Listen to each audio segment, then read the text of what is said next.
no marrying men, no dating men, no sex with men, no having children with men. These are the pillars of the 4B movement many women across the country are turning to after Donald Trump's victory in the 2024 presidential election last week. The South Korean Feminist Movement, 4B, holds this name because B is a shorthand word for no in Korean. It grew to prominence in South Korea in the late 2010s. This is now a handful of no-nos for many in the United States. In the hours after Trump's win, Google searches related to 4B rose in the United States as women on the internet are expressing their interest in swearing off men. Women on TikTok and Instagram are the driving forces behind the recent swell of support for this magical, beautiful movement that I am now joining. Well, the movement also received a... Oh, I'm sorry, I didn't realize we were... Sorry, I missed that.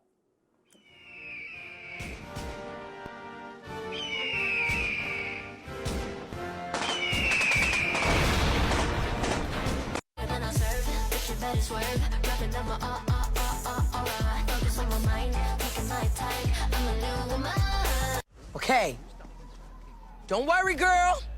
I got your back from right here. And since we all came from a woman, got our name from a woman, and I came from a woman. I wonder why we take from our women, why we rape our women, do we hate our women? Well, the movement has also received some negative reactions online. One TikTok user said, as a mother who proudly voted for Trump, I can say the 4B movement is a tantrum thrown by grown adult women who didn't get their way. Another wrote, the only women partaking in the 4B movement are liberals. Conservative women will procreate. This means we will see a huge influx of conservatives being born. I support your movement. I predict this is not actually going to be a thing. I am very skeptical that political frustration, temporary political frustration, will supersede the innate desire to be happy and satisfied. Well, it's definitely not working because I'm pretty sure Donald Trump's wife's not. What? I'm pretty sure she's part of 4B. Don't say anything nasty about Melania Trump here. I won't stand for it. It's actually She's complimentary to her.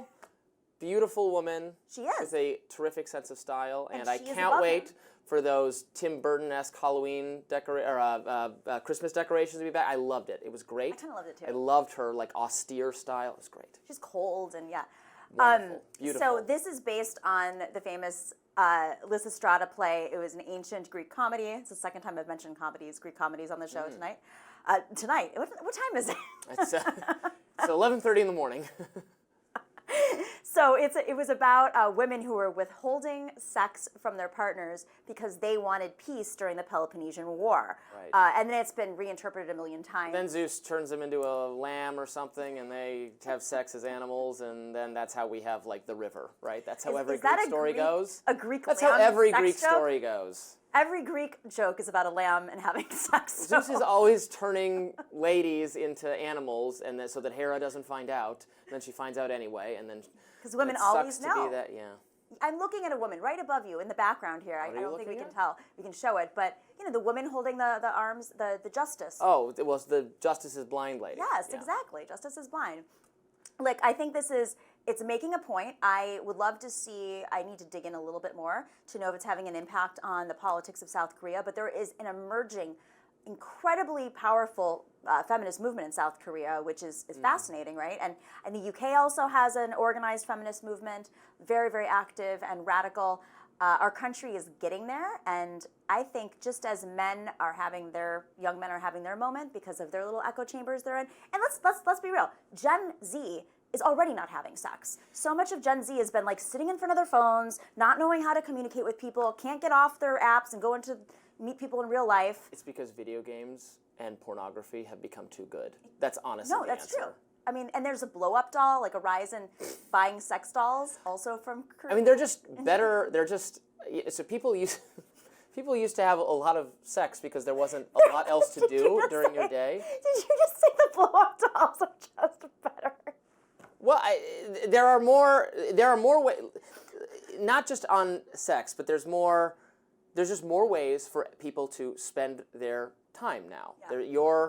this is true for media stuff too. Like the newspaper used to be really boring because, well, what else are you going to read? There's nothing else. You would pick it up because how else do you spend your time? Now, this device, your phone, knows exactly what you want to see and read and watch at all times, and is very algorithmically, technologically well tailored to delivering you content that you like more. So there's, the day is still only 24 hours long. There's still only so much time to engage with content we like. So the content has to be really a lot better, and so that's true for pornography. It's a thing people on the right talk about pornography as a negative influence, and I certainly think, and I know, I've heard from parents dealing with young men. Parents dealing with young men who have warped ideas about what sex is like, and I think it can exert. I'm not for banning it or anything of that nature, but I think it can have anything done in excess or that has too much of your attention can be unhealthy for you. No, absolutely, and there were recent laws about pornography in certain states. You have to prove your identity. You have to be I don't really like that because then we're all going to have some kind of if young people have to present, everybody has to present ID, and I don't like the idea of the internet becoming a space you need like a license to be active on. I think it's bad for privacy. I just don't. I find it fascinating. I'm not saying that conservatives that are for this are also for IDs at polls, which is interesting. So I'm not for. Well, I'm for ID. Well, I think I'm fine with IDs at polls. I don't think I'm fine for IDs for websites, but going online and it's more interesting to know who's voting and potentially. Anyways, we just want to make sure citizens are voting. But bottom line is, it's not just a women's movement. It's in response to. But do you know women who are actually? Let me ask you. Do you know women who are actually going to do this? In real life, do. I mean, they're all in marriages, so I think it's a little bit more complicated. Are they holding out on their husbands because their husbands were not insufficiently supportive of Kamala Harris? You know people like this? I don't know if they're insufficient of Kamala Harris. I think this has been going on a little bit before that, in that maybe women are frustrated with having a job and then also having to go home and like do all the work, and men just some men feeling frozen and going and playing video games. Honestly, like 3 people I know who are in that. Actually, one is getting a divorce because of it, because thankfully women can have credit cards and divorce and bank accounts nowadays, but may not be able to after January. No, it'll all be fine. It'll be fine. Melania, we're counting on you. About that. Hold out. 4B, Melania. 4B. It is interesting that it seems harder for Republicans and Democrats, or people who disagree politically, to date, to have romantic relationships. I think that's gotten a little bit more difficult. Yeah, politics is personal. I mean, I do think that there's fewer bipartisan relationships. Not everybody can be Madeline and Carville. And that works in a different way, too, because if it were Madeline that was a Democrat and Carville the Republican, who knows what would be happening in that relationship right now. They are a little bit more culturally conservative. I believe she's very Catholic. I don't know about him in particular, but... Well, yeah, I mean, they do show that, relationships tend to, if they're successful, I think the two people's viewpoints often converge over time, right? He's an extremely moderate Democrat. She was a Republican before Trump and has left the Republican Party and is like a libertarian-leaning Republican. So their differences aren't even actually that stark. They kind of converge over time. I have a friend. She's a very progressive reporter, and she is married to a libertarian, like a kind of well-known libertarian guy. And they seem to get along. And we got to dinner, and sometimes I'm like, "Why are you even a libertarian?" I ask you that sometimes, but because I love freedom. Freedom, that's glorious freedom. Then why didn't you vote for Kamala Harris? Because I didn't want to be locked down in some mask jabbed with 1 million forcible vaccines. If there's another pandemic, that's why. Well, I'll never believe those Democrats on the freedom front because of COVID. That's my honest I still answer. think that Donald Trump, if there were another pandemic, let's pray not, I still think that he would be pushing the vaccines no matter what. Well, again, making them available to people, I'm all for. I'm not against the vaccines at all, but I think it should be people's choices. I think the decision by Biden to require millions of workers to get them was a huge mistake, and the Supreme Court, which will now be under Republican control forever, agreed with me. So Forever. Don't worry, you'll just privatize the government, so there won't be mandates about anything anymore. Privatize it all. That's going to put me in the mood. All right, that does it for us today on Rising. Be sure to like, share, and subscribe. I'm sorry, that was an inappropriate thing to say. My apologies.